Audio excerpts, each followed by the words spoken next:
This is Anthony from Carnivore Sensations. Also have a Facebook group called Carnivore Sensations. Why don't you introduce yourself to the people here, man? My name's David Reed, also known as Fuzzy D, and I've got some YouTube stuff, and I've got some Facebook stuff as well under that name, Fuzzy Road to Health, and I've got a website and all that stuff for if people want more information. Um, so just to give you a real quick background, I was born with health issues, bronchitis specifically. I spent until I was about 7 years old, about half the time living in the hospital. Oxygen tents, years of antibiotics, all this kind of stuff, and massive amounts of ear infections. Lost most of my hearing by the time I was 6 years old. Lost about 85% of it. And luckily, my mom had started to do like natural research, and she found vitamin E oil and used that. And about 8 months of constant application, I got most of my hearing back. So that was kind of my first hint that Western doctors didn't have all the answers. And when I was 12, I got my first autoimmune disease, myasthenia gravis. For those who aren't aware, that causes severe muscle weakness. And left untreated, it's almost always fatal. And again, my mom did some research and she found me a special doctor. We had to travel, stayed with my sister for a few months, and he put me on an elimination diet. I don't remember exactly what I couldn't eat. I just remember I just about couldn't eat anything, and handfuls of vitamins and stuff like that. And in less than 6 months, he put me in remission, and I stayed that way for almost 30 years. And then um, the next thing I got hit with was the osteoarthritis, which affected my neck. And a few years later, I started getting sick again with the myasthenia gravis, but it took him actually several years to figure out what was going on. No, So, that autoimmune that you just said, that gravis, you said it affects your muscles and everything, correct? yes, that's correct. So, the way So what happens with this disease is that you have a chemical in your system called acetylcholine, and that's actually what your nerves use to communicate with the muscles. It needs that chemical. And that particular autoimmune disease causes your autoimmune system to go seek out that chemical and destroy it. So I could no longer communicate with my muscles properly. So that how did that caused, work? How did that work with your heart, being your heart's a muscle? well, I did have some problems with my heart slowing down, and I had it difficult by the time they diagnosed me, and I was at my worst. I couldn't swallow solid food. I couldn't Hey speak. there, Gregory. I couldn't speak. My wife is the only one that could figure out anything that I was trying to say. Of course, I couldn't stand, I couldn't walk, and I could barely breathe. Very difficult to breathe. And I was living just on liquid foods, which of course now I know that they were actually doing a lot more damage. Liquid Didn't. foods. Were you able to drink it, or did you have to have a Yeah. tea tube or anything No, like just that? Or no. I could drink it, so I would get that carnation meal replacement powder and stir it into yeah, milk. okay, And yeah, that so and then yum the yum, huh? yeah, and then the medications they had me on like 19 medications for a while. And I had surgery. They did something called a thymectomy. So what caused my particular type of myasthenia gravis is that my thymus, which is a gland that lives just above the heart, and it doesn't do anything until you hit puberty, and then it develops your immune system. So that sets your immune system for life. And once you've gone through puberty and your immune system has been set up, then that thymus is supposed to kind of go away. It just atrophies from not being used. But in my case, it reactivates. And then the last time I was diagnosed, they found it had actually split into several pieces. So it was like I had 3 or 4 thymuses, which is Man. why I got so sick so fast. And when they put me in the hospital after diagnosis, they did an X-ray and they found that with the thymus, so they booked me for surgery, but they had to wait 3 months for me to get strong enough. And then they did some treatments in the hospital, something called plasmapheresis, which Yeah. actually removes my blood and plasma, separates the plasma, replaces it with either donated or artificial plasma, pumps it back in. So they Yep. did that. It takes about a 4-hour process. They did that 5 separate times. And it was a miracle. I mean, by the time they were done, I could walk, talk, eat, breathe. I felt almost normal, except I was really weak. Could be from muscle atrophy.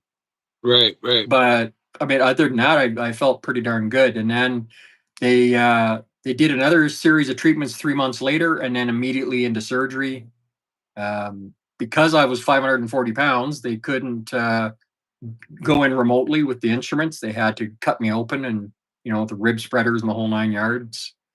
So yeah, I've got like this huge scar down here and titanium wire and stuff in my Yeah, chest. you got some battle wounds, huh? Yeah, definitely. And I mean, it helped stabilize me somewhat so that the medications could keep up, but that was about all it did. And it took about 3 months, and once again, I was basically bedridden, and I stayed that way for 10 years. Right. And I had also been on, because of the issues with my back, I had been on massive doses of morphine for like 15 years. It was actually something called hydromorph. Yep. It's Hydromorphone. Yeah, very, Yeah. very strong. So I'm, I'm I was on time release, plus I had fast acting for breakthrough pain, and I had actually 3 other painkillers as well for different types of pain. So, which is why I was on like 19 prescriptions, right? Half of the prescriptions were for side effects of the other half. Like, it was ridiculous. right. And everything they were doing wasn't working, and they had no answers for me. So I started asking about, well, what about alternative therapies? I had a doctor put this in remission once before with alternative therapies. And as soon as I mentioned that, my neurologist just freaked. Didn't want Oh, to hear it, didn't want to talk about it. And I brought it up a couple more times in subsequent visits. So he fired me as a patient. you're shitting. And it was the best thing he could have done for me, because the new neurologist he sent me to had a family background in Chinese medicine. She was much more open and accepting of me trying things. So she actually worked with me as I started doing my own research, getting off the morphine and all the drugs as much as I could. She worked with me, and as I tried different experiments with vitamins and meditations and stuff like that, she would do blood tests and check the progress of my myasthenia gravis and that kind of thing. And over time, she started seeing some improvements. And she said, I don't know what you're doing, but you're headed in the right direction. Things were getting somewhat better. The vitamins and the meditations and sound therapy and stuff all were helpful. So I was able to get off most of the drugs with that. I finally tried the keto diet and started losing weight, which was helpful. And I did start feeling better, but the other autoimmune stuff was still there. I still had those issues. And I I was kind of at my wit's end. My weight loss had gotten stuck. I couldn't lose anymore. And I didn't know what to do. And now I don't know how many of your people that see this are believe in God, but I did a lot of praying in my time, and I used to pray for direct healing. And I even went and had our missionaries do and other elders do blessings. And I was actually told in a couple of blessings, you will not be healed this way. That's not your path. So I gave up on asking for help. And then I won't get into the reasons why, but I changed how I prayed one day. And instead of praying for healing, I prayed for knowledge so that I could find healing. The Right. next day, I've ran across a video by Dr. Ken Berry, about how to lose weight when you're stuck. And then he started talking about healing autoimmune with the carnivore diet.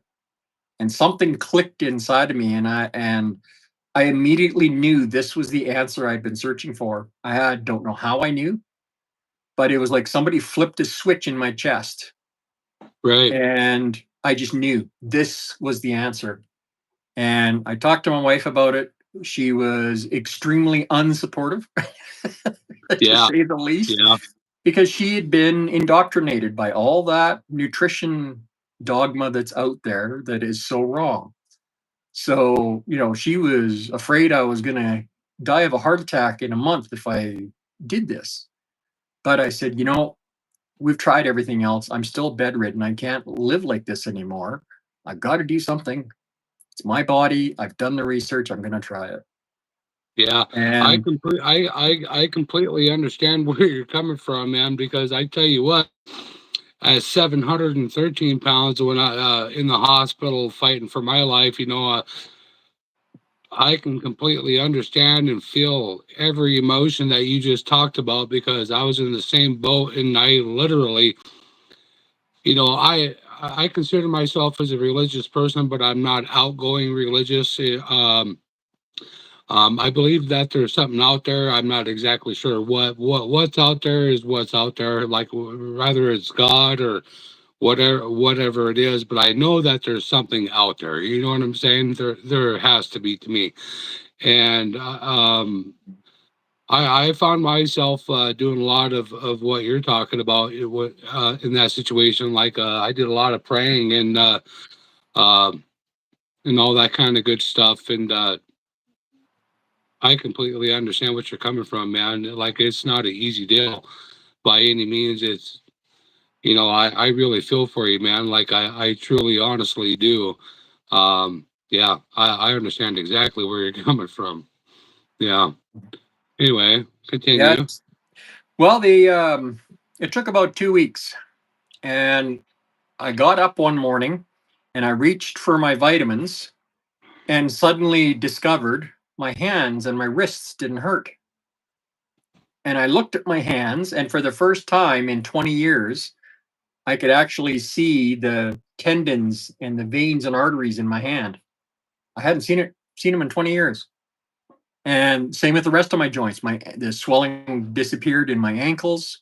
So at this point, I knew the osteoarthritis was healing, and Wow.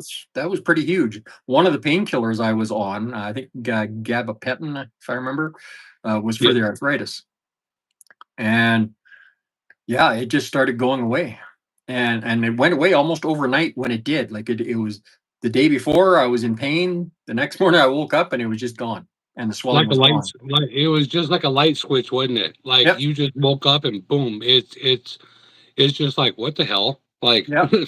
what's Uh, going on here? Yeah. Absolutely. And at 3 weeks, um, I was forced to climb a set of stairs, and that's something I never usually did. But elevator was broken. I had to climb stairs, and it took every ounce of strength I had, both hands on the rail, climbing one step at a time. It took me like 15 minutes to get up that set of stairs, and then I couldn't move off the couch for 3 hours. I was just done, exhausted. And then a week later, actually just a few days later, I had to go out again. And when we came back, the elevator was down again, this time being fixed. And I had to climb the stairs again. This time, one hand on the rail. I walked up the stairs like a normal person in a couple of minutes.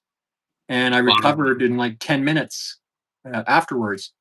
And my wife and I looked at each other and we both kind of went, and a few days Okay. later, I had an appointment with my neurologist, and exactly 1 month to the day from starting carnivore, I was declared officially in remission from myasthenia gravis, and she took me off the last of my autoimmune medications. Damn. And I haven't taken any medication since. I've taken some supplements for my thyroid because I've got Hashimoto's, I think. My thyroid is definitely really bad. My mom had Hashimoto's. So, what does that explain to people?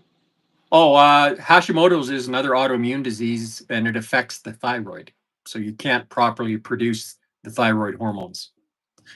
So as long as I take my supplements, my T3, T4, and TSH numbers are right smack normal, in the middle of normal.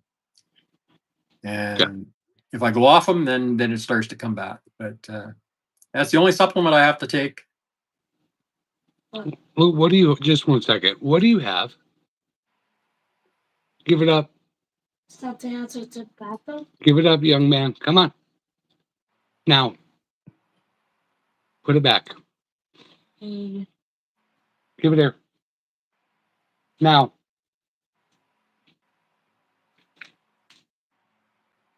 Go to bed, Luke James. Okay. Wait. Oh yeah. Love you. Give me the other stuff. That's all I got. Bye. Love you. No. Bye. I love you too. Bye. I'm not happy with you right now. You're stealing stuff. Bye. I'll talk to you in a few. Mm-mm-mm. I apologize. 10-year-olds. Yeah, no worries. 10-year-olds like to be sneaky. They're Yeah. not very good. Not very good at it. I've got grandkids almost that old. Actually, I do have got a granddaughter that's like 14 or 15. Oh, really? I have two. I have two kids. I got an 18-year-old that thinks that she's 30, and I got a 10-year-old that thinks that he's 19. So, yeah, it's always fun, isn't it? Well, I mean, I think a lot of kids are like that. I mean, I left home I left home the first time when I was 15, and then again when I was 17. Yeah. So, Yeah, yeah. I left home when I was 16 years old, and I went down south, and I had one get out of jail free card, and I used that bad boy up right away, and I've been doing my thing ever since. Man, I wish I would have stayed a kid. I could tell you that. But you live, you learn. Yeah, you go through life. Yeah. Anyway, I'm sorry to interrupt there. I Yeah, apologize. no worries. Yeah, and I noticed over the next few months that the rest of my chronic disease issues started going away. At about 4 months, I noticed my bipolar was getting a little better. So I've got bipolar disorder. That's mental illness, causes mood swings. And at 6 months, I realized they were completely gone, and I haven't had an episode since. So, and I started carnivore January 16th, 2023. So I've been doing it over 2 years. Now, And you saying that you were bipolar, you started out at a pretty big weight of a little over 500 pounds. How would you compare the weight loss versus the mental stability that you gained through the carnivore? What would you say would be the biggest plus out of the two? uh, I think, I don't know about the biggest plus, but I think the biggest change in my life came first from weight loss and then came from being able to ditch my wheelchair. Yeah. And that was the big one. When I ditched that wheelchair and I knew it was for good, that was huge. And when we moved out of that wheelchair accessible apartment into a normal place, that was life changing for me. I got Absolutely life changing. I got a question for you because I'm just asking you this because I kind of want to compare myself to you to a degree. Now, me myself too. I wasn't ridden to a wheelchair, but there was a lot of times to where I would have to be in a wheelchair because I couldn't physically walk at all. Either it was just too painful or just too big or whatever the case might be. Now, with that being said, I went through the whole spree. You probably did too, of the wheelchair, walker, cane, etc. I still find myself now, even though I'm at where I'm at now, I almost have a damn phobia of getting rid of that stuff. like with the wheelchair or the walker, like I still have it. Like for instance, I still have my walker in my bathroom. I still have a shower chair in my bathroom just in case, because or my cane is in my car, just in case. And it's because when I look at myself now, like even in the mirror or whatever the case might be, yeah, I know what weight I'm at, what size of clothes I wear. It's damn near a phobia. Like I almost don't believe it. You know what I'm saying? Like I know it's there, but I just don't believe it. Oh, I know Do that you feeling. do you find yourself feeling like that too to a degree at times, or Oh yeah, yeah. I've been through that. It's it can be, you know, we get so sick, or some of us do anyway. We get so sick, and it's not just physical. I mean, it's mental, emotional, spiritual. yeah, And when we start to heal, we have an awful lot to heal, and it takes time. I mean, I was about a year carnivore when I actually did a program called Hardcore Leadership. And it's like a very intense leadership training course. But the beginning of the course, the first couple of weeks, you're doing nothing but dealing with your own childhood trauma. And I had a lot. I mean, I went through some sexual abuse scenarios, and my mom was very mentally abusive. She was bipolar, and nobody knew, so she was very unstable and unpredictable. And my dad was rarely around, so I had a fair amount of trauma that I was dealing with as a kid. I mean, I even tried suicide when I was like 16. And I think that was probably partly related to the bipolar. I hadn't been diagnosed yet. Um, I didn't get diagnosed until I was 19, so about another 3 years.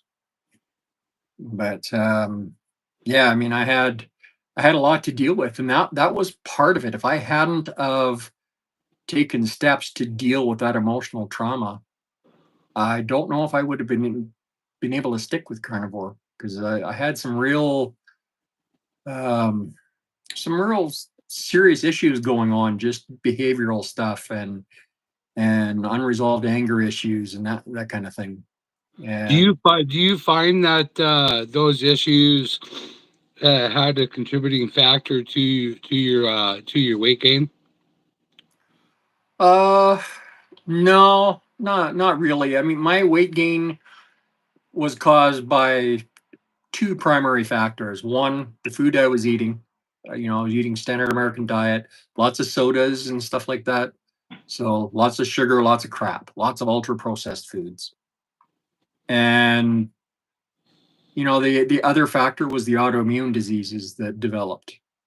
When my muscle strength started going away, of course I couldn't do exercise or move around or anything. So that's when the weight really started packing on. I mean, I had already put some weight back on, as I started getting a little bit sick. I think by the time I got married, I'd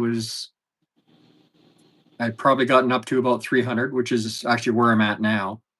Yeah, actually, I was a little over 300 when we got married. That's your current Um, weight now is 300. yeah, I'm just under 300. Yeah, so So I've so lost you like 240. Yeah, and wow. I've been stuck for a while, about 6 months, and I've been trying various things to break my metabolism loose. Some work for a few days, some don't. I'll gain a couple pounds, I'll lose a couple pounds. I've just been hovering right around that 295 to 300 mark for Okay. months now. Okay. And I just learned about a bunch of stuff that I can try. I found a new weight loss doctor that's also carnivore, and he's got some stuff I hadn't heard of before. However, I'd already committed to trying something else. I'm not going to tell you what it is, except to say that it is a completely natural product, and it's supposed to boost metabolism, and there's no side effects. So Okay. we just started it. My wife and I both started it a couple of days ago. She can't do carnivore. She technically she could. She just hasn't been able to get off the sugar. So You see, we want to. when I started, like when I help people, I help a lot of people, man. And when I start this, I take it from an aspect of say somebody that's addicted to any kind of substance or whatever the case might Yeah, be. And in order to do this correctly, you have to fulfill that. And what I do, what I did personally when I first started this, I approached this like in a totally different way than I would say about 90% of other people. And I approach it in a way to where I feed the addiction with something like the carnivore to a degree to where it completely just fries that area of your brain, because you have to break that addiction cycle. You got to take away that need and that want to fulfill that. You know what I'm saying? And that's kind of how, when I first start this, like there's a certain way that I approach it with myself and with other people. Like when I first started this, I think when I got the ball rolling, I fasted for probably damn near 2 weeks at a shot. Um, and it was easy. Like I have never, when the light switch went on and I realized what I was doing and I started to see the weight drop and all this kind of good stuff, it was so goddamn mind blowing. It was unreal because well, I've tried so many diets, like even done the extreme stuff. And like I'm gonna be honest with you, man. I remember a specific time in my life at my biggest.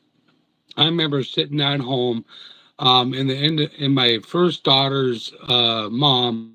That's who I was with at the time, and this was a long time ago. I remember sitting in my bedroom on my bed, bawling my eyes out because I didn't understand what was going on, and I was so deathly afraid of losing my family because of how big I was getting. And I physically was trying to cut off fat rolls off me, but I couldn't physically do it. It was to that extreme. Like I've tried everything, dude. And this shit was coming off so fast and so easily, yeah, I couldn't understand it. Like I'm eating such large amounts of food, and this shit's melting yeah, off me like wax off a candle. I couldn't understand it. yeah. It's absolutely incredible. I mean, I remember the first 200 pounds came really fast and easy, Yeah. and then it just started getting hard. And I mean, addictions are hard. I mean, most people don't realize sugar hits the same addiction center of the brain as heroin and cocaine. I think Exact it's same, worse. exact same one. I honestly think it's worse. This is coming from a person, like I'm going to be honest with you. In my younger years, I used to do heroin. I used to do all that stupid shit. Like I was a dumbass kid, and I've experienced all that. But I can honestly sit here and tell you right now, sugar is far worse than that shit ever could be. Yeah, and I believe that because if you're a heroin addict and you finally get off of it, once you're off of it, the effects fade and you're done. But the effects of sugar on the body are multitudinous Yeah, it's and astronomical, horrible. man. Yeah, yeah, it's and I mean Absolutely astronomical. fructose is even worse. Like that I can't remember the proper name of it, but it's like a concentrated fructose syrup that they use, and it hits that addiction center twice as hard as the same Yeah. volume of regular sugar. And maltodextrin, which is supposed to be a natural sugar, actually has the highest glycemic index. I Oh, think no its shit. I glycemic did. index is 136, and regular sugar is only like 107 or something. I didn't know that. Yeah, Yeah, that's new it's information. New information. absolutely insane. Yeah, just insane stuff. Yeah, so I mean, basically, my issue right now with the weight is I can't do a lot of exercise. I'm waiting for surgery on my neck. I've gotten one last scan uh, in about 10 days, and that'll determine if they're going to do the surgery locally or if I got to go to the big city. And What do you got going on with your neck now? as part of the autoimmune stuff that I had, I got a bone spur that grew down into one of my discs. So between C6 and C7. Oh There, shit. yeah, Okay. there's a huge bone spur that grows way down, basically through the entire disc, and it's affecting the nerves in my right hand. So I've got there's certain actions with my fingers I just can't do. Which And which digits? Which digits? these two fingers are the worst. I can move them this way, but I can't really move them this way, and they have no strength to go sideways or bring them back up. Okay. Even if I'm making a fist like this and I go to straighten my fingers, if there's any pressure on it, I can't move them. So Okay. there, Yeah, and then I've I got kind of almost no feeling in my hand on this half of my hand. There's almost no feeling there.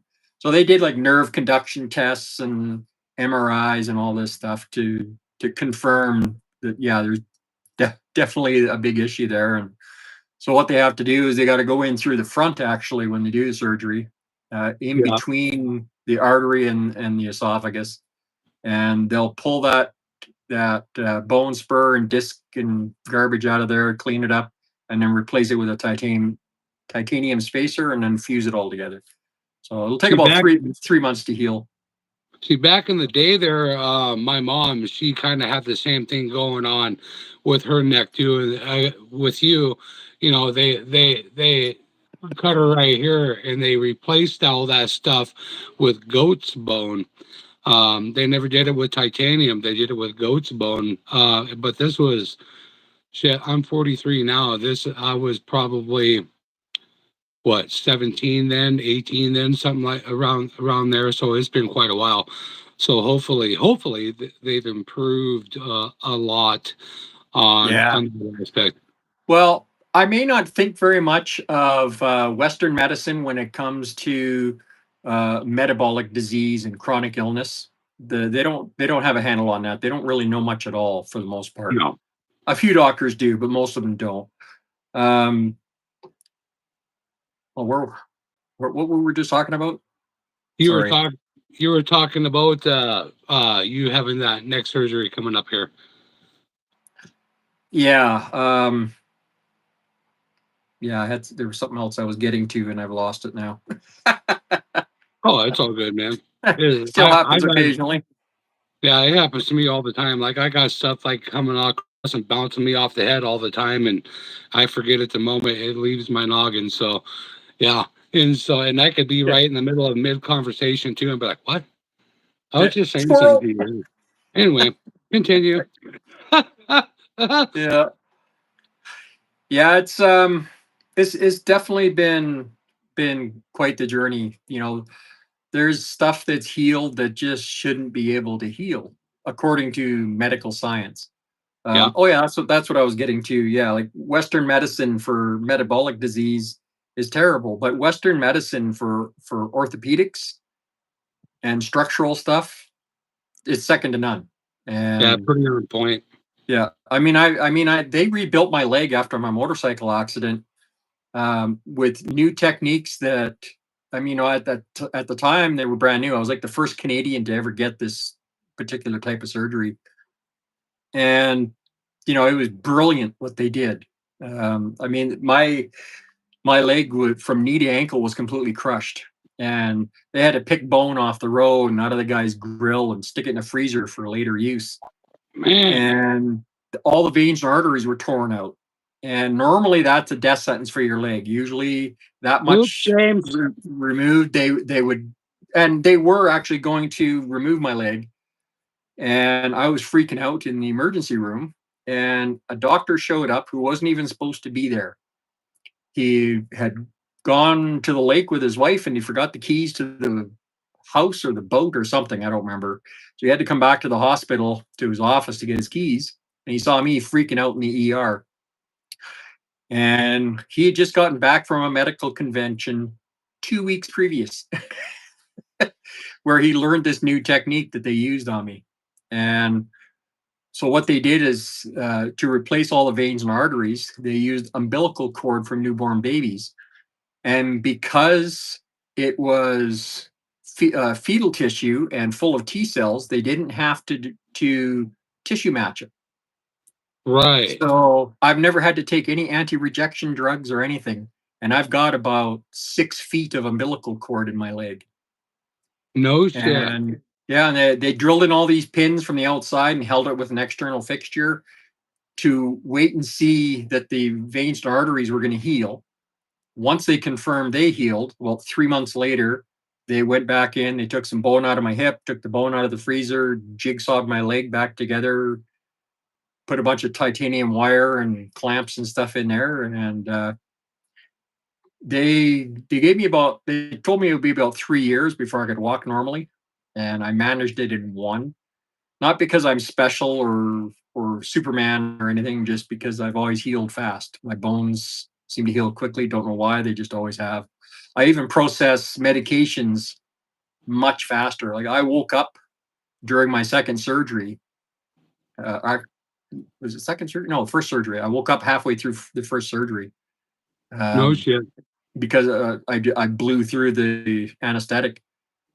And yeah, when I yelled from pain in the middle of surgery, yeah, they were a little concerned. Oop. Man. So yeah, I have to tell, anytime I've had surgery since, I have to tell them that, yeah, I keep a close eye on the anesthetic. I process it very quickly, all medications, which is why I was on such high doses, because my body just powers through them really, really quickly. Wow. So, don't know why. It's just a genetic anomaly, I guess. I was born with several genetic anomalies. Well, I I've tell got you what, the shit you've been through, it's pretty astronomical. You've been through some stuff, man. Like and when I say you've been through it, it's been through pretty hardcore. And I give you all the congratulations in the world, because the majority of people, man, would have given up. Well, I almost did a few times. Those last 3 years of being bedridden, I very seriously contemplated suicide several times. Yeah. If I could have physically accomplished it on my own, I probably would have. I feel you Um, there. I was even seriously considering applying for MAID. So For what? here in Canada we have a program called MAID, Medical Assistance in Dying. So Oh, okay. Yeah. yeah, if you've got a serious disease, you can go in and they'll put you to sleep. I always So sat there, I was kind of in the same boat, like I was so depressed, like I just didn't want to do it anymore. I remember going to sleep and just fucking praying, like I just wouldn't wake up anymore, because I didn't want to go through it anymore. And like you, like I can't tell you how many times that I sat there and pondered and thought, how can I do this without making a mess, or having my family find me and something, being, yeah. Like I remember so many times just looking at like all the sorts of medications that I have, and it'd be so goddamn easier, just yeah. to end it now. I could go to sleep and would never wake up again, but it's a different, people don't understand the different world, that when you're big like that and that you go through this kind of shit, the different world that you're in. Like you're not in a world that people can fathom. It's an entirety in itself, and the people look at big people and they're like, oh, they're just lazy or whatever the case might be. I can promise you now, the simplest shit that you can look at them and say that, oh, that's simple to do, is a absolute fucking monumental task to do. Anywhere from wiping your ass to taking a shower to standing up or whatever the case Yeah. might be. It's monumental. It's like you take an average person, you say, okay, I just took a shower. Why don't you go run a fucking marathon now? Because that's we're equaling out now. That's what Yeah. it's like. Well, And exactly. And how many regular people have to use an extension stick to wipe their butt? yeah, And I had to do that for years. yep. I remember. I mean, I'm just gonna be. I might as well be honest with you. Like I never used an extension stick, but I would have to. I would take a shit and I would take a shower and I would use a full length fucking beach towel to wash my ass. Like I would do the floss. Like, poof, poof. Yeah. Like, 'cause I couldn't use Been normal there, done wash that. rigs, normal wash rigs or whatever the case might be, but you got to get fucking clean. You know what I'm saying? So people don't understand the lengths and the embarrassment of the bullshit you go through day to day.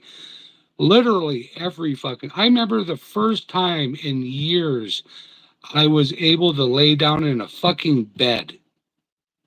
Otherwise, I would have to sleep in the goddamn recliner. I would have to sitting up just like this, and I would have a 1 liter Mountain Dew bottle, and I'd stick it on my shoulder right here, and I'd go to sleep. That's how I went to sleep for years. And the first time I was able to lay down and put my head on a fucking pillow and go to sleep, I bawled. I didn't sleep. I just bawled. Yeah, I was fortunate that I was able to get one of those like hospital style beds, like the electric adjustable bed. So I was Yeah, able to basically make it like a chair, and that was so that enabled me to do that. And I probably at the height of my sickness, I was probably sleeping 14 to 16 hours a day, yeah. just from exhaustion and medication and all that stuff. Yep, I remember. I And remember just goddamn falling asleep, and I didn't even know it. yeah, Like yeah, I'd that be, happened to me all the time. yeah, like I'd just be sitting there, and but what the fuck? I mean, I really hate to say it. Even when my daughter, she was a baby, like that would happen all the time, and it would scare the living dog shit out of me. It's like, fuck, I can't be doing this shit. You know what I'm saying? Like, but I couldn't help it. Like, I just couldn't help it. you know um yeah, it's definitely a different world, man. So Well, with all that, go ahead, people go ahead. think it's all about willpower, and Yeah, willpower's got nothing to do with it. They think it's laziness, which has nothing to do with it. And yeah, you know, mainstream medicine, where well, maybe not medicine so much, but there was all these people that were trying to convince us that obesity was okay, body positivity, don't shame people for being fat. Well, it's not about that. It's about health. It's not yeah. about shame and looks. It's about health. I mean, when you're carrying that kind of weight, you're not going to survive long. It's just, No, I mean, it's just the way it is. no. And How many doctors did you have tell you that you're about to kick the fucking bucket? oh, I had a few.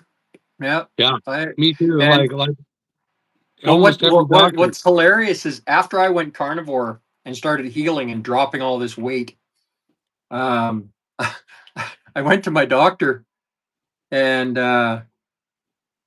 he's just like, "How are you doing this?" And when I laid it out for him what I was doing, he's like, "Oh, that's so unhealthy. You can't eat like that. It's going to kill you." Fuck. Okay, let me see. I've lost by this point. I had lost about 180 pounds, and all my autoimmune stuff was gone. I was walking for the first time in over a decade, unassisted, and yet somehow I'm going to die in a month if I stay on the carnivore diet. Like, the breakdown in critical thinking of modern doctors is phenomenal. Yeah. It's I stunning. I actually had the exact same thing happen with a doctor with me too. 713 pounds. Okay, imagine yourself as a doctor and me as your patient coming in from 713 pounds.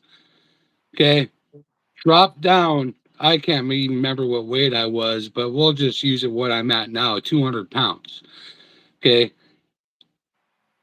this man literally looked at me and got pissed off and told me I need to stop this immediately because I was going to die. Yep. You know, I don't know if you've ever read Dr. Barry's book, Lies My No. Doctor Told Me. It's very illuminating as to why doctors are like this, why they don't seem to have time to look at the latest research and look at all the research that's been debunked. Like all that nonsense with Dr. Keys. I mean, Dr. Keys, did his famous 7-country study, and what the mainstream doesn't know is that he actually studied 20 countries, and he threw away all the data that didn't match his theory.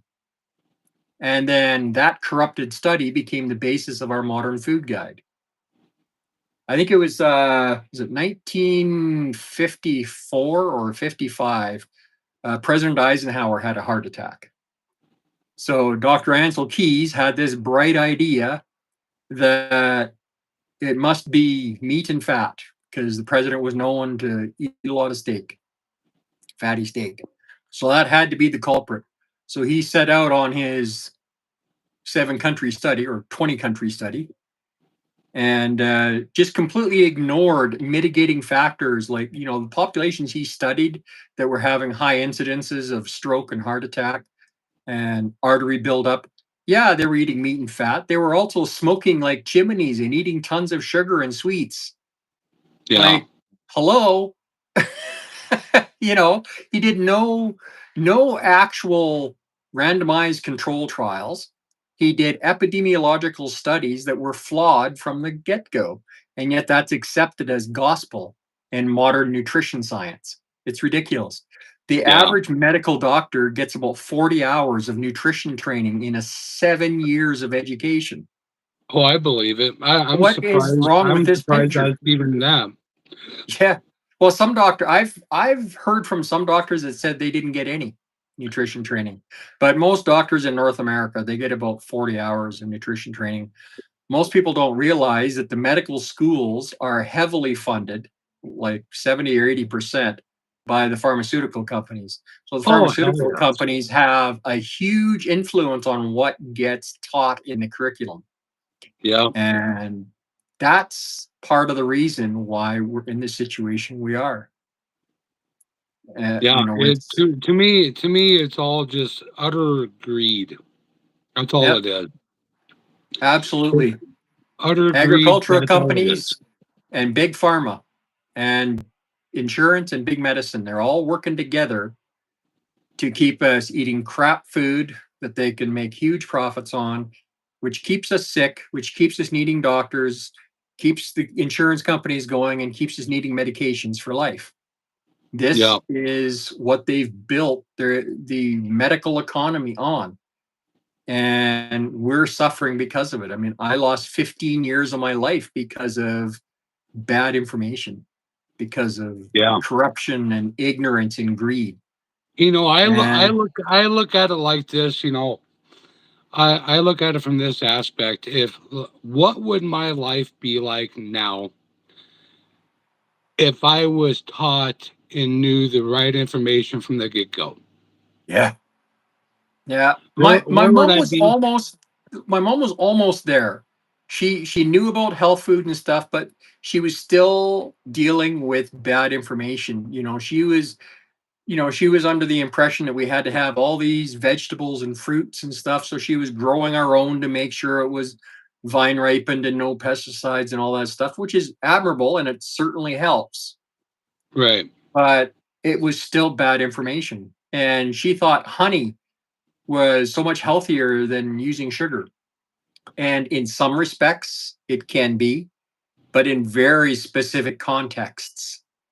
Otherwise, it's just as damaging as any other refined sugar. I mean, it's Yeah. basically pure glucose, right? Sugar is sugar, So man. yeah, Yeah. sugar is sugar, and if you eat a lot of it, it's going to have an effect. And if you're eating sugar, you cannot lose weight. It's not that it's hard; you can't. It's physically Well, impossible because a well, spiked insulin levels shut off the body's ability to burn adipose tissue, which is your own body fat tissue, right? So right. what elevated insulin blocks your ability to burn that. So if you're always eating sugar, your insulin's always elevated, you'll never be able to lose weight. Yeah. And of course, carbs, vegetables, vegetables all have carbs, spices have carbs. So See, that's when what you've I try to grown, explain. I try to explain that to people too when they do the carnivore. It's like they think just because you're eating, you know, a steak, but yet they'll pack on a shit ton of spices and all this kind of stuff, and it's like, you guys, you don't understand. You can't do this. And it's like when you first start this, I cut everything out, and I mean every goddamn thing. I didn't add on stuff until like later on down the road, and then by then I was able to see the effect of what it does to my body and how my body reacts to it and all that. That's the cool thing about the carnivore diet is like you know, like with spices and stuff, you can have sugar to a degree or carbohydrates to a degree, but like you said, it with your insulin and all that kind of good stuff and your glucose, that shit matters like big time.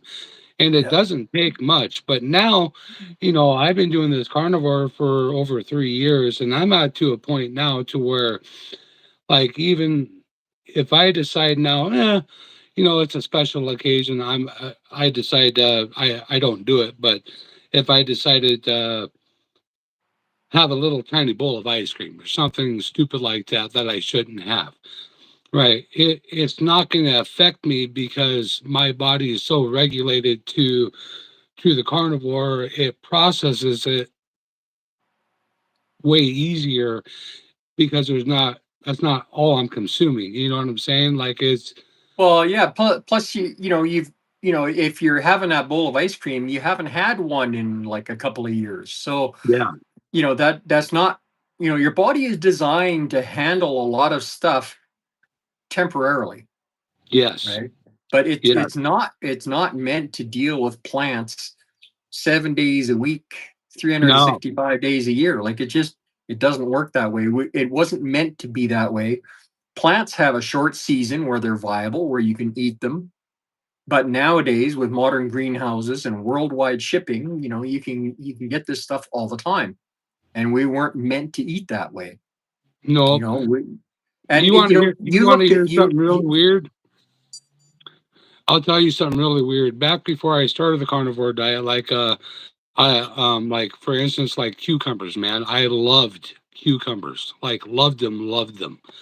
Okay, did the carnivore diet, and that was one of the first things I tried to introduce back into my diet, just to see if I could tolerate it or not. I get so deathly fucking ill from a cucumber. It's yeah, unreal. Like I'm talking weeks of extreme vomiting, puking, sickness. Like you would think, like, God damn, dude, what's wrong with you? Like to that degree, I can't come within a mile of these sons of bitches. But I can have a pickle. You know what I'm isn't that saying? weird, eh? I can have a pickle and I'm just fine. But Yeah. yeah, like I really truly believe like people are not meant to eat that kind of shit by any means. Um I think that there's just some people that can tolerate it, some people that can't. Um but yeah, man, I don't believe Well, that at all. I mean, you look at, I've had so many of these discussions with people. We'll be talking about the fact that mankind was carnivore for thousands of years, and then they throw this. Well, you know, there were ancient peoples that farmed, yeah, and once they Mhm. started farming, they started getting sick. Look at the history of Egypt.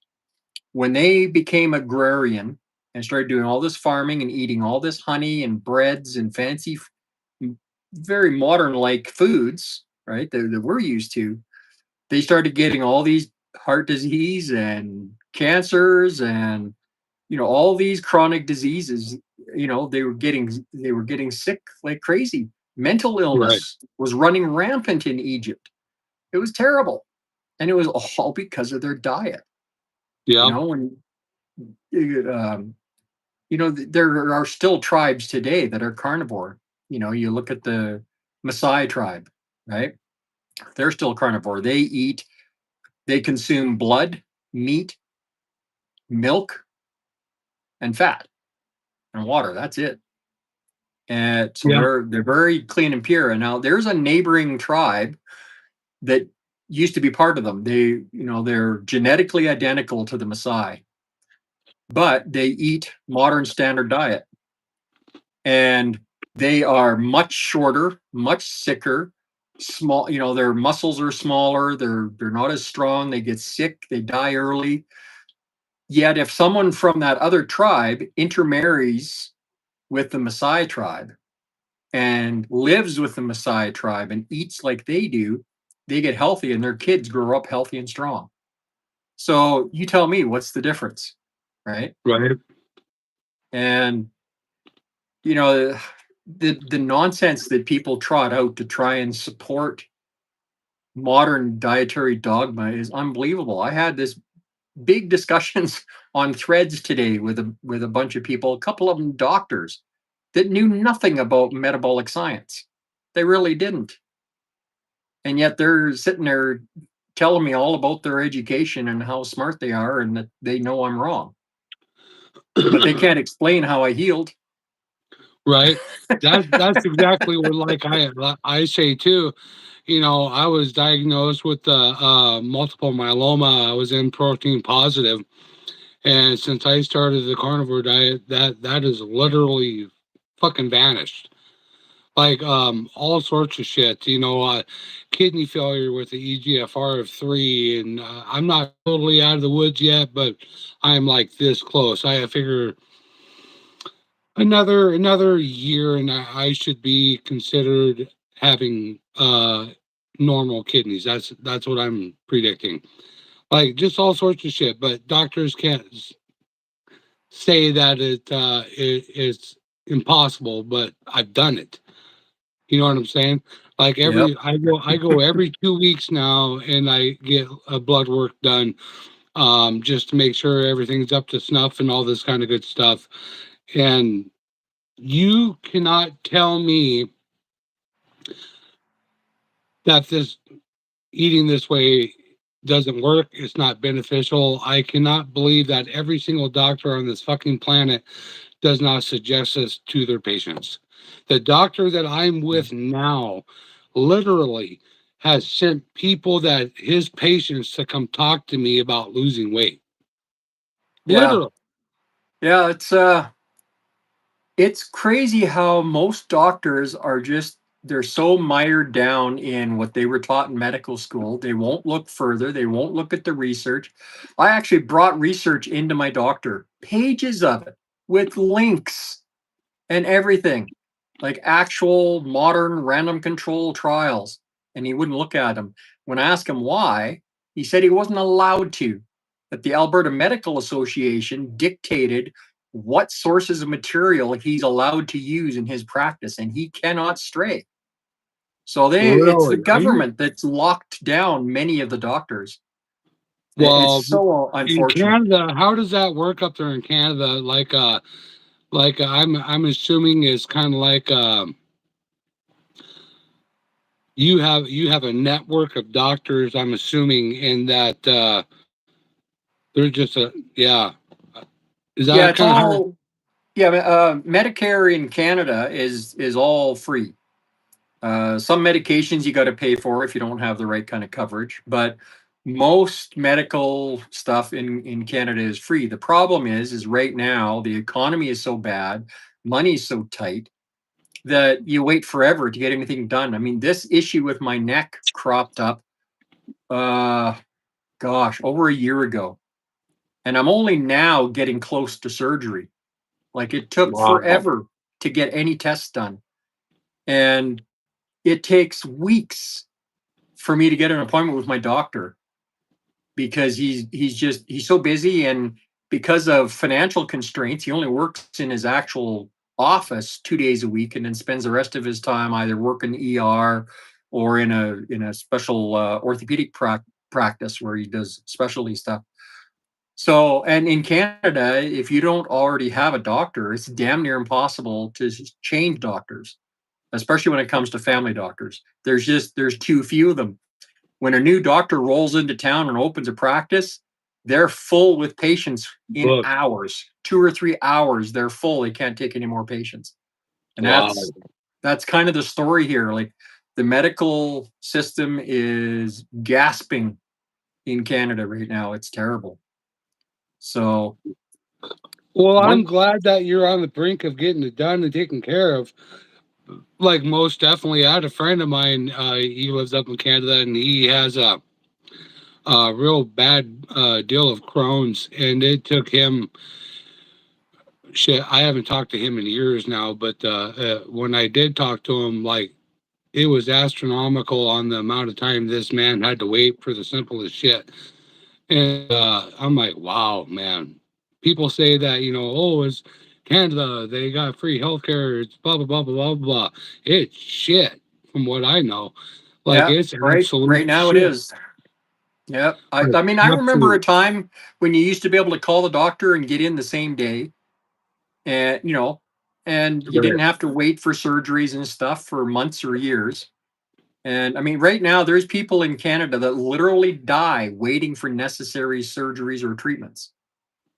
Like, they're No literally shit. So, dying, sitting waiting for can you treatment. guys, like, I don't know what the terminology would be, but can you guys, like, like, a lot of people from, like, they'll go over to Mexico for, like, cheaper prices and all that kind of good stuff here in the States, especially with, like, with medications or whatever the case might be. Can you guys do the same thing, like, over here in the States, if you guys choose? Well, Like, the government won't pay for it. Like, I could go anywhere I wanted, but I'd have to pay for it out of my own pocket. oh And shit. I Okay. I seriously considered doing it. Like, I seriously considered firing up a GoFundMe, getting on my YouTube channel, and asking for help so I could go get surgery right away. But What would a guy have to go through to get, like, dual citizenship? Like, if he were to, like, decide, oh, well, I can't wait anymore, I have to do something. Could a guy get dual citizenship, like, here in the States, in Canada, and do it that way? Like, well, you can get a dual citizenship. It doesn't happen overnight. I mean, I've got a friend of mine that did it. He moved down to the States to run a seismic company. So he was pretty well known for doing seismic work in Canada. So a company hired him down in the States to basically run one of their operations, and that's what he does. But it took him about 3 years to get his citizenship down there. But they don't oh, no force you to shit. renounce you don't have to renounce your Canadian citizenship to get a U.S. passport. Yeah, you can have that dual stuff, but I wonder Yeah. what it would. I wonder the verses, because, like, obviously when you got citizenship, in the States, you can apply for, assistance or whatever the case might be. What is it, Medicaid and Medicare, Well, and all that kind of good stuff. because of my medical situation, um, and the fact that I don't have a business or anything like that, that's viable anyway at the moment. Um, there, it would be very difficult to actually legally immigrate to the U.S. and become a citizen. You have to have some kind of saleable skill now. I mean, Trump changed everything. I mean, it used to be easy to get in the Biden era, but not so much anymore, from what I understand. And No shit. I yeah, didn't know that. I I would have didn't an know that. easier time getting, if I wanted to get a dual citizenship, I'd probably have an easier time going to one of those countries where you can just buy a citizenship. You invest 100 grand and they'll give you a passport and make you a citizen. Wow. No waiting, no muss, no fuss. right? Like you're a citizen in a couple of months. I wonder what about something like a work visa or something like that? Because I know if you got a work visa or something like that, you can apply for the same stuff.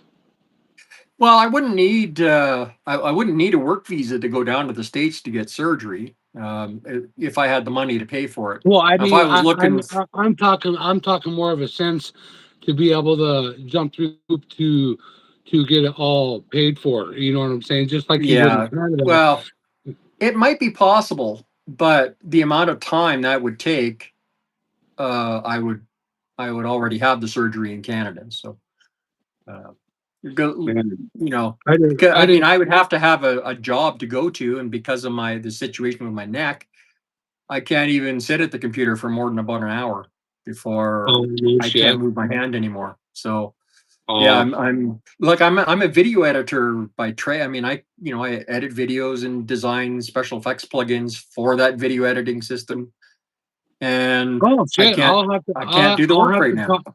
I'll have to talk to you later about that. Maybe you can drop me some do's and don'ts because I don't know shit about it, man. Like Yeah, I don't even. I'm such a tech geek. I don't even use Windows I've been trying to or learn that shit so or much. Like Mac OS. I use Linux. So oh shit. yeah, I've got like a 3 monitor system and video editing keyboard and all the fancy bells and whistles. So Yeah, I I don't got a know Jack. I don't yeah, know Jack. I got a pretty high end system here. So I even got like locally installed AI models and stuff that I used. Oh shit. So. It's taken me like 2 weeks to figure out how to go live on YouTube. Well, So, if you ever need help with that stuff, or if you ever decide you're going to get an actual computer, I can definitely point oh, you in the right direction. I got a computer and all this kind of good stuff.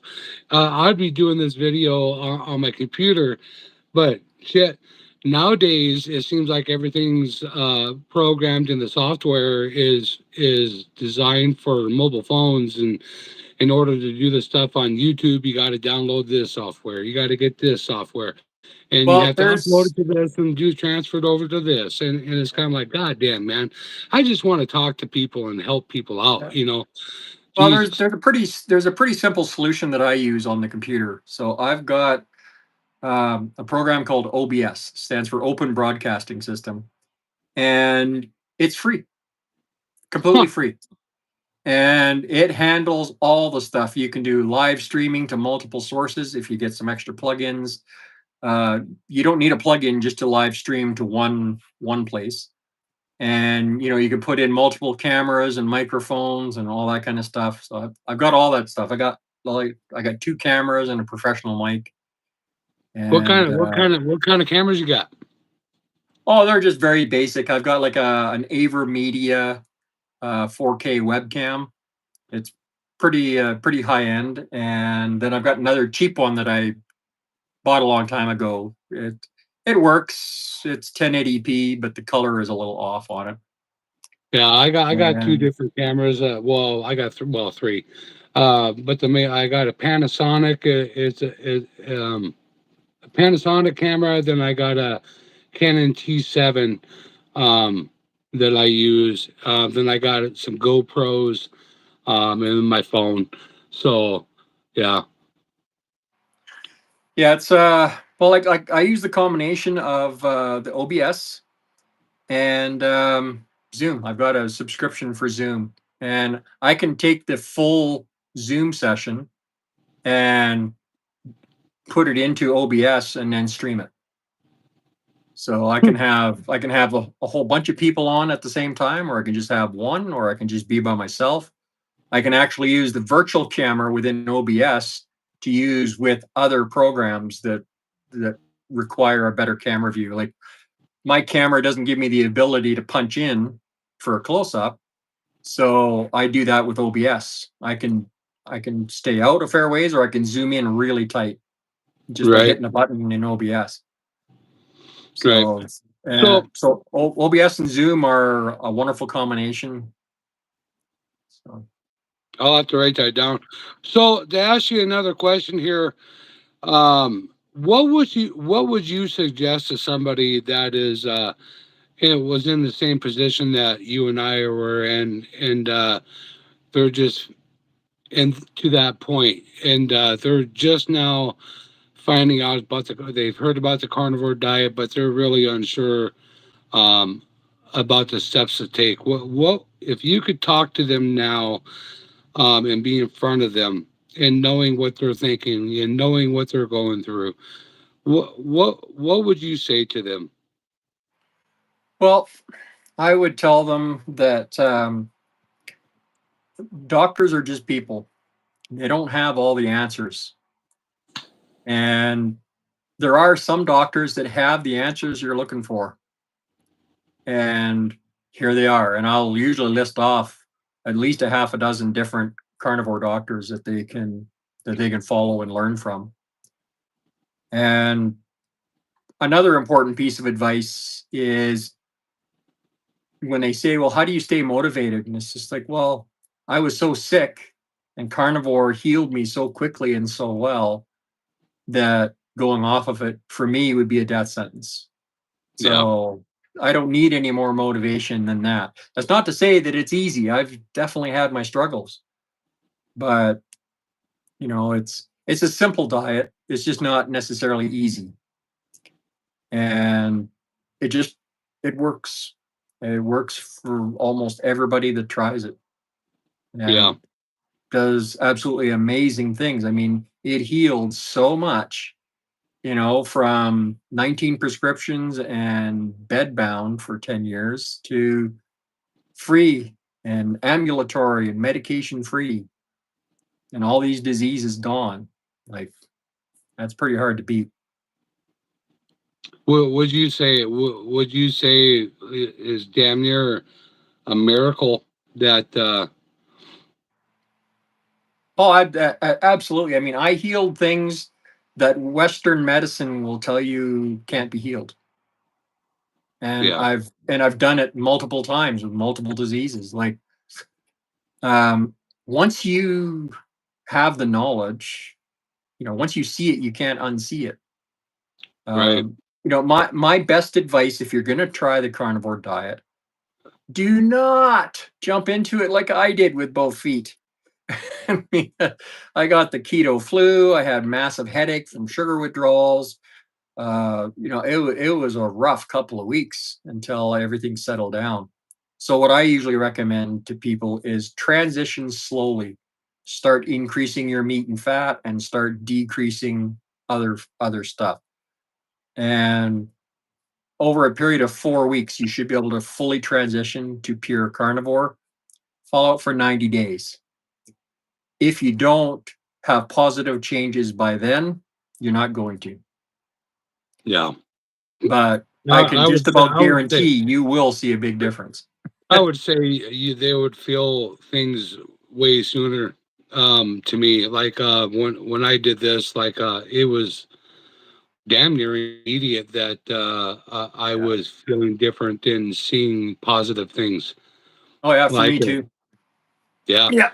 like But not everybody has that experience. I've talked to people that although they felt better, it it took them 6 or 7 months to start healing some of the disease and losing weight. oh I know one lady in particular. She's been carnivore about as long as I have, and she's reached the same point where she's stuck on weight. Actually, she's been stuck on weight loss longer than I have. She's been having a heck of a time. She's tried fasting and she's tried OMAD and TMAD and all these different things. But I did find that new doctor. I think Dr. Aldi, ALDI. Can't remember his first name right now, but he specializes in metabolism and weight loss, and he uses carnivore diet himself. So yeah, I just learned a bunch of stuff from him that if this new product I'm going to try doesn't work, I'm going to try some of the stuff he came out with in his video. So yeah. Well, I'll tell you what I'll do too is like after we get done with this, I'll get with you here in a little bit and uh I'll see if I can help you too because a lot of the times, um even though that you're stalled out on the weight loss, other things are happening as well. But if you want the Oh, weight for loss sure. Yeah. to continue, like in your case, you probably have a lot of healing with inside to do and all that kind of good stuff, and that's pretty understandable. But you can still lose weight while that happens. But there's just certain little tricks of the trade that you can do to kind of like stagger it to keep it going. Um, and we can discuss that here off the video and whatnot to see if I can help you too. Because that's what I'm here for, man. If I could share any kind of information with anybody to help them, I'll help Yeah, them. that's it. Absolutely. Like we're gonna give this product a try for well, we're gonna see what happens in 30 days. So we did all our measurements and weigh-ins and everything, and we're gonna track everything every week, and we'll see how it does. And if it's not working, we'll talk. Awesome, dude. Awesome. Because I absolutely need to get this last 75 pounds off so that I What's can your get my skin surgery. what's your goal weight? My goal weight's 225. 225. Yeah. Okay. And Yeah. then well, that's my first goal weight. Then once I heal up from neck surgery, I can get back to the gym and start pumping iron. Once I've been Yeah. pumping iron, my new weight is going to actually be more like 270, but it'll be solid muscle. I've been that level before in my 20s, and I want that back. I want my body Yeah. back. Damn Yeah. it. That's kind of where I'm at now. Like I could go.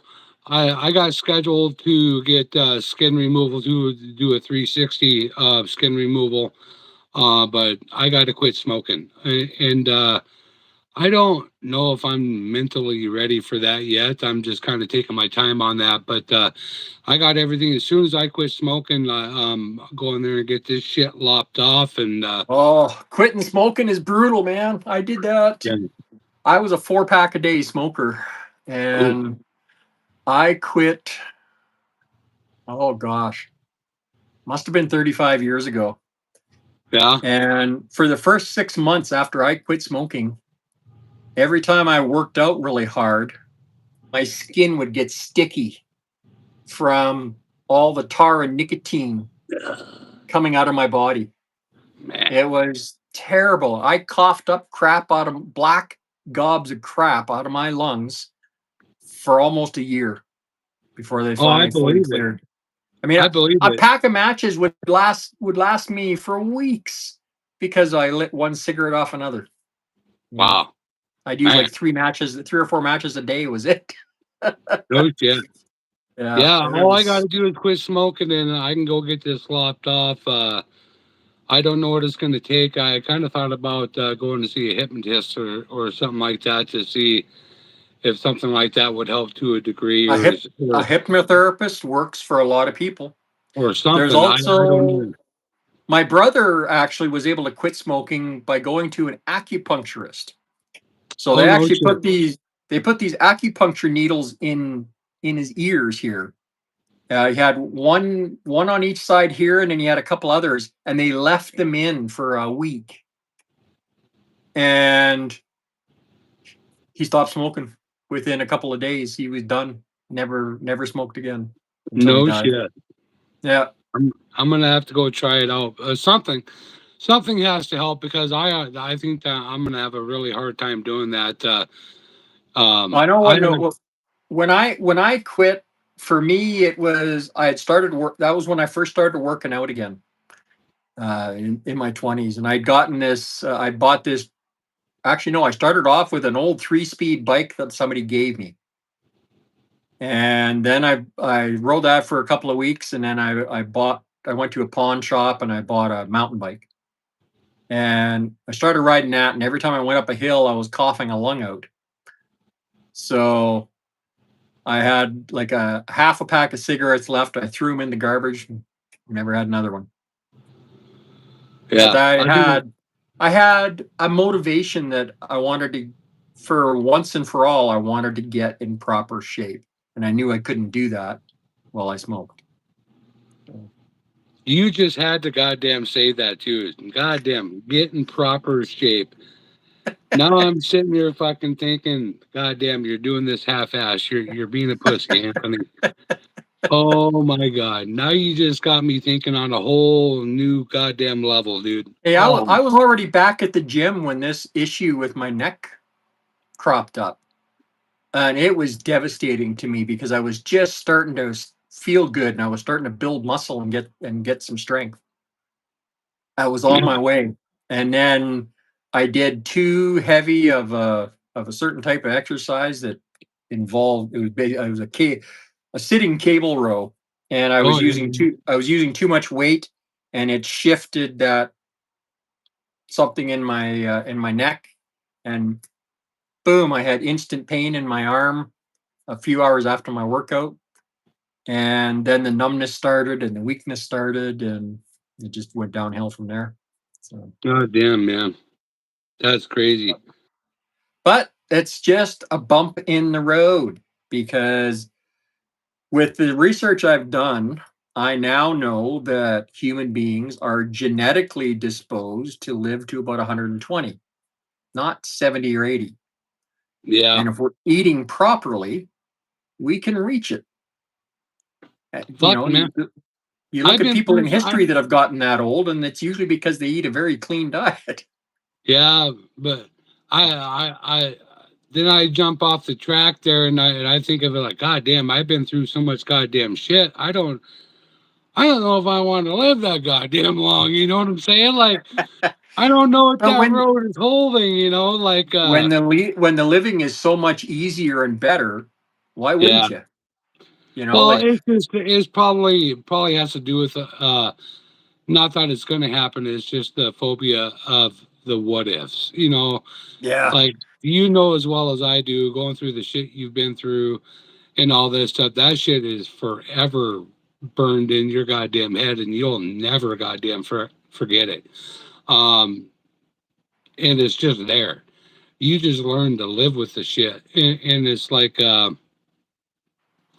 I don't know, man. Like that's my biggest problem now is getting over certain aspects and understanding like, hey, dude, you're not that no more. You're something totally different. And so just trying to understand that and actually put that forthright is a whole new ball game, you know? Yeah. So why don't you tell people where they can find you and any kind of social media and all that kind of good stuff that you have and what you got okay. going on today. Well, I kind of took a nickname, Fuzzy D, and turned it into a brand. So pretty much everything I do goes under the brand of either Fuzzy D or Fuzzy Road to Health. It's spelt FUZZEEDEE. So I spell it a little weird, but that's That's okay. there's That's all right. reasons. But yeah, so it's like my website is Fuzzy Road to Health, all one word, .com. Rogue. And if you go to the contact us page, there's links to all my other stuff. So my YouTube channel, I've got a couple of channels on Facebook, or a couple of pages, groups, that kind of stuff. So I also admin a few carnivore groups and YouTube tech groups. So Awesome, I'm man. Awesome. pretty busy in the space. Last year I got to go to KetoCon, or actually they renamed it Hack Your Health in Austin, Oh yeah. Texas, and Yeah. got to meet Dr. Baker, Dr. Chafee, Dr. Kiltz, a couple other people there too, and as well as other people in the community. Right. And but I think, better than that was being able to meet all these fellow carnivores and low carbers and share stories and healing journeys and that kind of thing. It was absolutely amazing and so reaffirming. I got to meet so many great people. Some people actually knew who I was. They recognized me from my videos, which absolutely blew my mind. I was not expecting to be recognized by anyone. Right, And right. I had a few people knew who I was, and I was just like, wow. So people are actually seeing what I'm Paying trying to attention. share. And I have helped a few people. I've coached a few people. I helped another lady. She was a nurse. She developed myasthenia gravis. I helped her get rid of it with carnivore. And it, you know, it, Awesome. it it's funny. I've seen some sad stories. When I first started carnivore, when I was about 3 months in and was in remission by that point. I belonged to this group on Facebook about myasthenia gravis, and it was a group specific to Christians. And we were there. There was one guy that I was talking to on there that he was fairly recently diagnosed, and he was trying to overcome it.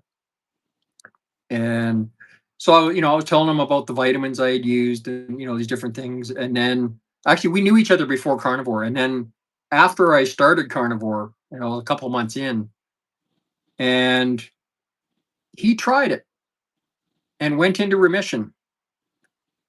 And then his church and his family started working on him. Or not his family, I shouldn't say that. His wife was actually very supportive of carnivore. But a lot other family members and his church um, basically talked him out of it. Because traditionally, he belonged to a church where they believed in being vegetarian, and every time he started going back vegetarian, he wound up back in the hospital, sicker than a dog, in crisis, and he did this over and over and over. And Yeah. I kept trying to tell him, well, I'm still in remission because I'm a carnivore. It works. And his wife saw that I had been, I think I was in remission about 6 or 7 months at this point, and his wife was trying to get me to convince him and talk to him. And then he found out his wife had been talking to me about this, and he forced her to block me, and he blocked me, and his friends blocked me. Like, it just got stupid, Yeah. all because he kept getting sick and insisting that he was going to be healed through God and being a vegetarian. And yet he had had the evidence in his own body contradict that. And Wow. as far as I know, he's still sick. I had to leave the group because it got so stupid. Isn't that something? Yeah, and I've had so many instances with myasthenia gravis groups that are run by doctors and mention carnivore, and they just freak. I've been kicked out of several groups just Really? for talking about the fact that you can put myasthenia gravis in remission with diet, and they call you a liar, say it's medically impossible, and kick you from the group. It's, Wow. it's happened so many times. I got to the point where I stopped really talking about. I'll talk about that I'm in remission and that I did it with diet. But if you want to know more, private message me. Right. And that's kind of solved that issue, so I don't have that happen to me anymore. But I also don't post there very often. But every 6 months, I'll go in and say, okay, this is how long I've been in remission. I did it with diet. If you want to know more, message me. Nothing to sell. I always get You would immediately think, accused that I'm there to make money. I'm there to sell books or powders or potions or you would whatever the but you garbage would is, think right? if something was considered, irreversible, you would think that me personally, I would be trying to grab onto any kind of goddamn thread that there was. You Yeah. know what I'm saying? Because that's the And same thing. That's the same thing with multiple myeloma. That that's a blood cancer, and it's considered incurable. And yeah, so, fasting and a carnivore diet will cure it. what the fuck? I mean, you tell me. Like, if your life isn't worth to trying anything and everything, when you come to that kind of a fucking road, I don't know what the fuck to tell you, man. Good life. I mean, Yeah. enjoy being miserable. Like, I have met so many people whether it's online or in person, that they're amazed at the progress I've made, and they're like, "How do you do that? How did you do that?" And you tell them, "Well, I can't give up sugar. I can't give up my vegetables." Okay, well, you're welcome to stay sick. I don't have a problem Yeah. with that. You ain't But fucking if serious. you don't want to get better, come and talk to me.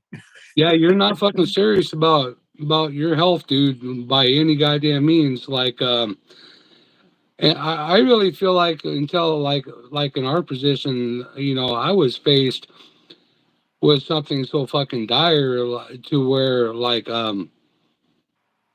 you have an ultimatum, man. Either you do something or face fucking consequences. You're gonna die.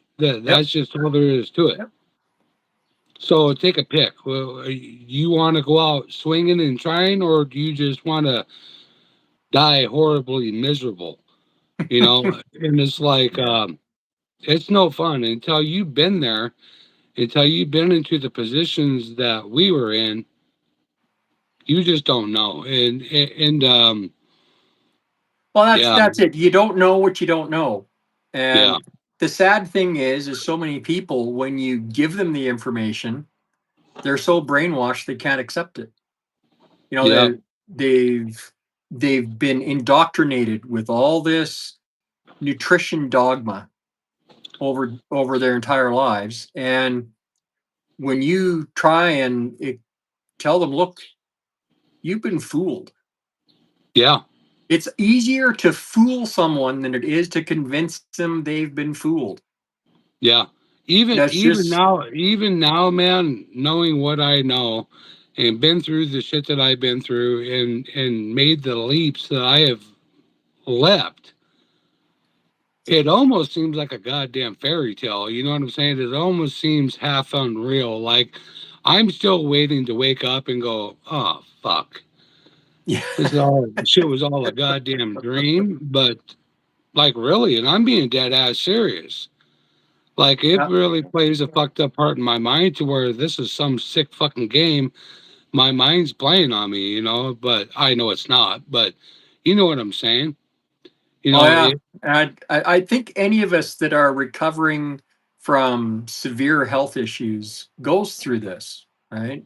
It's yeah, it's natural. I mean, when we're born, we're not programmed, but as our parents raise us, our operating system gets written. yeah, And how we see life and how we react to life is determined by all these hidden codes in our system, our subconscious, right? It's all hidden yeah, programming. And it is. to learn techniques to access and change that programming is difficult, but Yep, it can be done. And when I did some of that work, it changed my life. I went yep, from being a victim to in charge of my life. I went from blaming everyone else for all my problems. I stopped doing that. I just naturally went away as I started to get a grip on how to live life and dump right, some of this old programming. And I think it's a process that's important for long-term success of anyone who's been through the ringer like we have. If you were just a little unhealthy, maybe 20, 30 pounds overweight, you went carnivore and everything's wonderful afterwards, you don't have that mental baggage to deal with, that no, emotional and spiritual baggage to deal with. nope, But when you were as sick as we were and you heal, it's hard for the mind to accept the healing. It really is. yeah, And it can be a real mind messing thing. Like it messes with your head like crazy. And I've definitely struggled with that at times on, as I healed and things started to improve. I mean, I sat there and I thought to myself, you know, uh, about going to see like a therapist or something of that nature, a counselor or whatever. And I talked to my family, and I was like, "Well, would you guys really think of me negatively if I went and seen somebody like this to try to help with this?" And they're like, "Oh no, who would think bad about that? So I made an appointment, and I went and seen this therapist.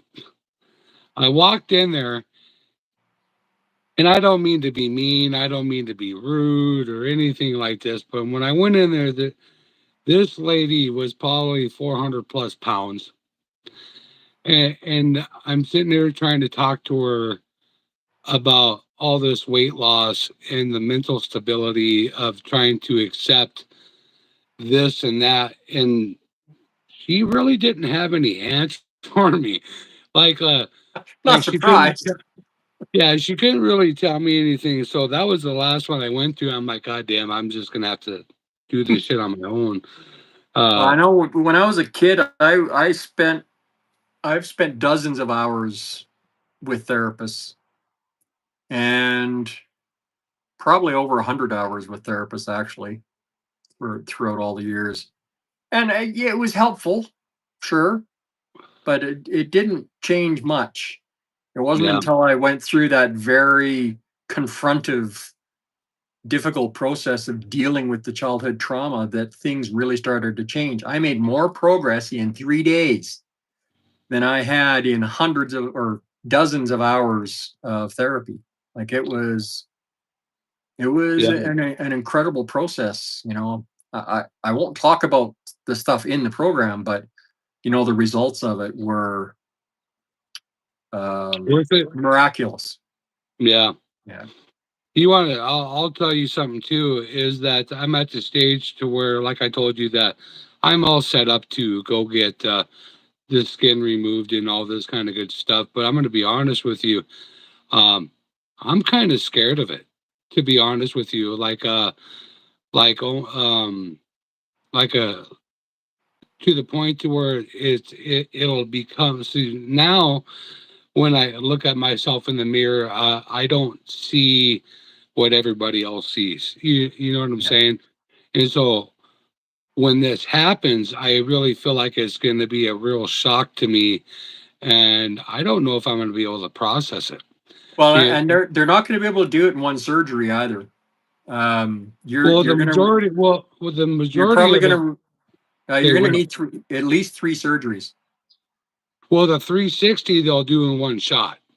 Yeah, they'll do your middle in one shot, but they'll have to come back and get your bat wings under your arms, as well as the bat wings on the arms, like I've got. Um, I got some, but I've been trying to do a lot with atrophy and all that kind of good stuff, and diet, and through that way as much as I absolutely can. Um, and it's helped to a degree. I've been able to mitigate some things on it. But the big thing for me would be the lower abdominal, from like midsection. Like when I had 4 years gangrene, um, and they did all those surgeries and whatnot. They had to do a lot of reconstructive surgery, if you will. So I kind of, from that point up to like where my mid waist is, kind of got it done.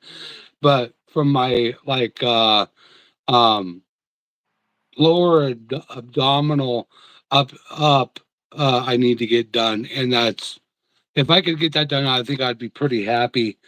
But do I you think it's did you have issues with fungal infections in the folds? yeah. Oh God, I did find the doctors gave me all kinds of prescriptions that didn't work, I and still to this day, 2 times a week, wash with Hibby cleanse. well, I developed a cream that works quite well. However, when you use it long term, the fungus will eventually. It took about almost 3 years, but eventually it adjusted and then actually began to feed on it, made it worse. Oh shit! Just like regular medications, it'll do that with medications, but it does it much faster with a pharmaceutical. Like So you made a I super was getting bug, that same effect in pharmaceuticals in like 2 weeks.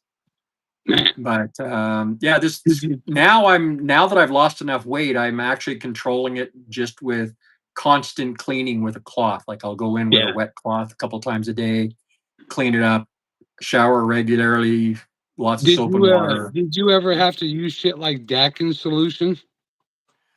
No, they tried all kinds of stuff with me, and nothing worked for more than a few days. Well, Um, Dakin solution, they used to use that back in the day, like in the World War I, World War II. And basically what it is, it's basically bleach, water, and hydrogen peroxide. hmm. It is some fucking gnarly shit. Yeah, well, With- I wouldn't be able to put that on those wounds like that because I mean the pain would be unbearable. I mean, just when it gets bad, it's like open and bleeding, right? Well, So, when I had Fournier's gangrene, that's what I had to use was Dakin solution. That and they would soak it in these wound dressing cloths, and then they would bandage me up, and then over the top of that, they would bandage it with dry bandage. And it was just like I was wearing a fucking diaper. It was so good, so fucking embarrassed. More people on this planet have seen my shit than a fucking porn star. Like it got to the point, dude, where so many people were coming in to do this or do that or whatever. I'm talking hundreds of people, dude. And I'm not exaggerating. Like there's only like a 13% chance of people surviving this shit. And it's very rare for people to get. Um, and so yeah, I have like zero embarrassment of people seeing my shit anymore. I could care less.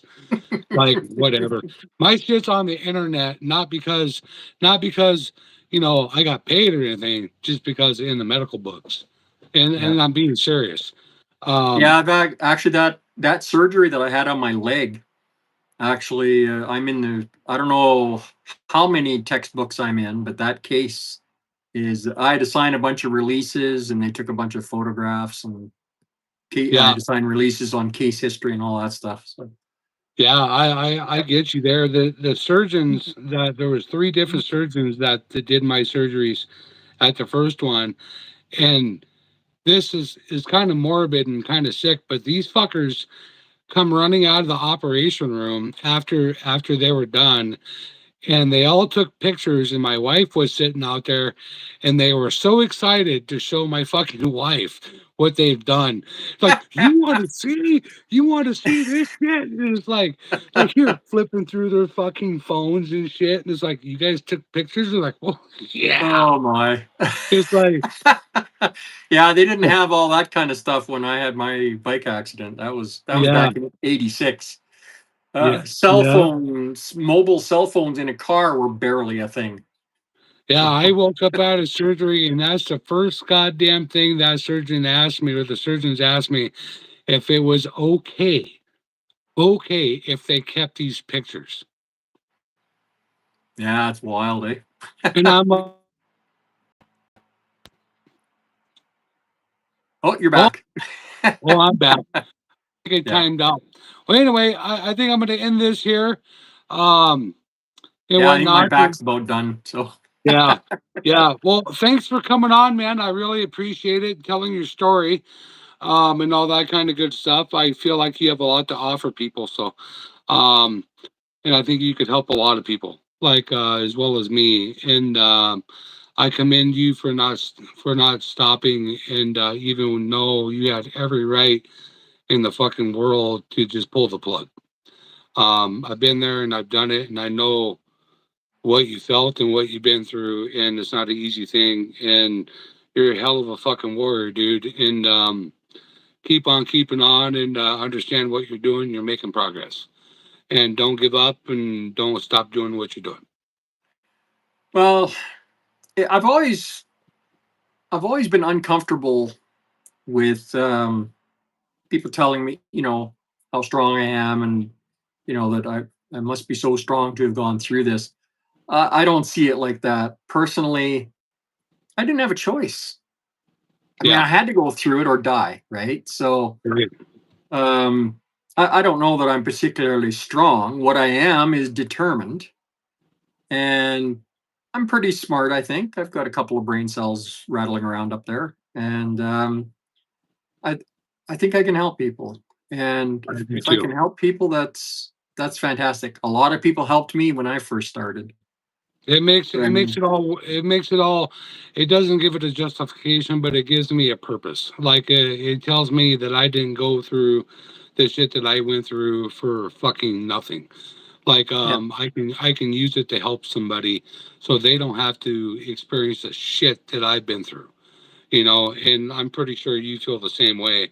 Um, yeah, so absolutely. that's just kind of where I'm at. But all right, man, it's a pleasure having you on. I look forward to talking to you again.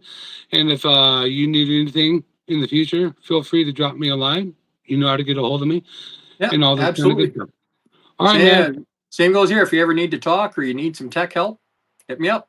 Oh, I'm definitely going to hit you up about the tech stuff. Definitely. All right, brother. You have a good evening, my good man. All right, man. Happy trails. You too. Bye bye. Bye bye.